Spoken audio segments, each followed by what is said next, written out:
మా పైన ఉండేటట్టు కూడా మాకు భాగస్వామ్యం చేసినటువంటి కుమార్ గారికి మా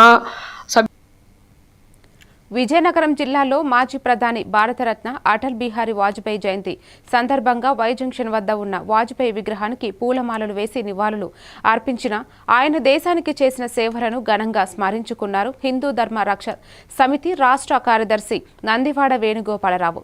ఈ కార్యక్రమంలో ముఖ్య అతిథిగా పాల్గొని ప్రసంగించారు. వాజ్పేయి పట్ల అభిమానంతో జై శ్రీరామ్ నినాదాలు చేస్తూ వాహనాలకు జెండాలను పంపిణీ చేశారు. వాజ్పేయి మన ప్రియతమ నేత అయినటువంటి ఈయన పుట్టినరోజు సందర్భంగా హిందూ ధర్మ రక్షా సమితి కార్యకర్తలందరూ కూడా విజయనగరం టౌన్లోనే ఉన్నటువంటి అన్ని వైపులా కూడా ఆటోలకి సుమారుగా ఒక 5,000 ఆటోలకి ఈ విధమైనటువంటి స్టిక్కర్లు అంటించడం, మన అయోధ్యలోనున్నటువంటి రాముల వారి మందిరం మీద మన మోడీ గారు ఏదైతే జెండాని ఆవిష్కరించారో ఆ జెండాని మన ఆటోలకి కట్టించడం జరిగింది. వీళ్ళని మనం గుర్తు చేసుకుంటూ ఈ కార్యక్రమం నిర్వహించడం జరిగింది.